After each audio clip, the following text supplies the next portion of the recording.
If you like this video, please subscribe, share and press the bell icon for further notification of my videos. Today we will discuss about operator overloading. Operator overloading is a way of defining an operator with different definition. For example, a plus operator can add numbers, but with the help of operator overloading, we can add matrices, strings, complex numbers, and many more. So for demonstrating the operator overloading, I am taking the one example of matrices. We will add two matrices with the help of plus operator. So we will understand how we will implement this program of plus operator to add two matrices. Let's have a look. First, we have taken the header file, or we have included the header file IOStream, that is the familiar one. After that, we have taken two variables row and column and have initialized the value 3 and 3, but we have taken the row and column variables as a constant because we will use these row and column for defining the array.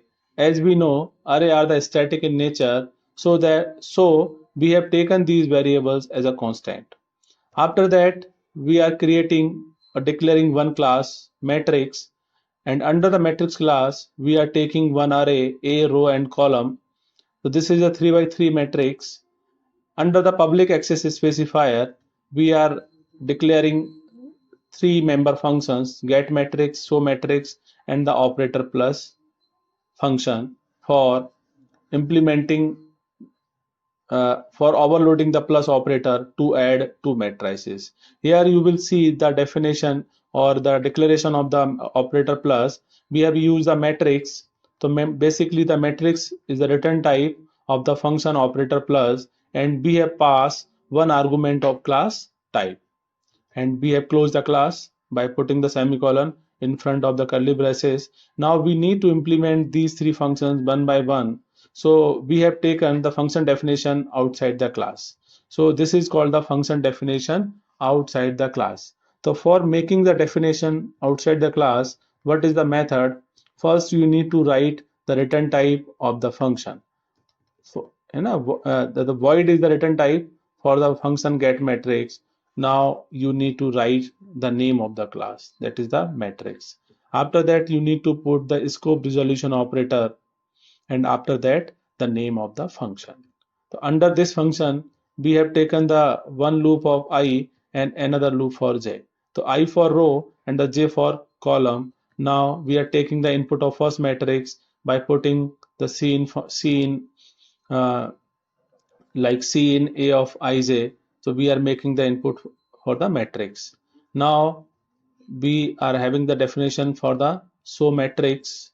So here we have write the void. Void is the return type of the function, and matrix is the name of the class, and we have put the scope resolution operator, and name of the function is show matrix. So for implementing the show matrix, I have taken the loop of I for row and the loop of j for the column, and now we are putting or printing the value on the screen with the help of cout a of ij, and the slash t for making the space between the elements, cout and l for making the new row or changing the row.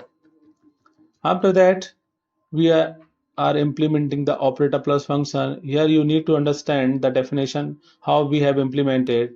We have put two matrix. So here first matrix is the return type of the operator plus function, and the second matrix is the name of the class. So matrix means matrix, first matrix is the return type of the function, and the second matrix is the name of the class. After that, you need to put the scope resolution operator, and the name of the function is operator plus, in which we are passing one argument or receiving one argument of type class matrix M2. For implementing this, we have taken one object of class matrix M3, and here is the loop of row and loop of column, and we are adding the matrices m3.aij equal to aij plus m2.aij. Here aij is the first matrix, m2.aij is the second matrix, and we are adding them and copying the value into the m3 matrix. After finishing this, we are returning the value of m3 to the main function. So in this way we have implemented the operator plus function. Now we are implementing the main function. Here in the main function we have taken three objects of class matrix, matrix m1, m2 and the m3. The m1 is the first matrix, m2 is the second matrix and m3 is the resultant matrix. For making the input of first matrix, we have write the statement enter element of first matrix. For taking the input, we have called the function get matrix with the help of m1 object m1.get matrix. Now we are calling the get matrix function for taking the input for first matrix. Like cout, again cout enter the element of second matrix. For making the input of second matrix, we are calling m2 dot get matrix. So after making the input, we are adding them m3 equal to m1 plus m2. Here this line is very important. You need to understand the meaning of this line m3 equal to m1 plus m2. Here we are making the call to the operator plus function. How we are calling? Because here we are using the plus operator, because plus operator, and we have overloaded the plus operator. So m1 is the class object and m2 is also the class object. So plus operator cannot add two variables of class type, so it will make the call to the operator plus function, and m2 will be passed as an argument, and the operator plus function will be called with the m1 object, like m3 equal to m1 dot operator plus, and the m2 will be passed as an argument, and the resultant will be copied into the M3. Now we are making the adjustment with the help of cout endl on the output screen, and we are showing the first matrix m1.show matrix. We are making some adjustment on the screen, and we are printing the second matrix m2.show matrix, and we are making some adjustment. Finally, we are printing the resultant matrix m3.show matrix, and after that the return 0. So this is all about, and I will run this program and execute, and we will see what is the output of this program.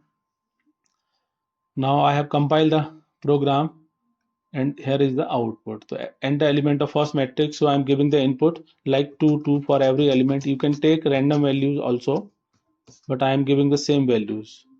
And we are giving the input for the second matrix also, like 2, 2. You can also take different values, another values. Here is the output. You can see this is the first matrix, this is the second matrix, and this is the resultant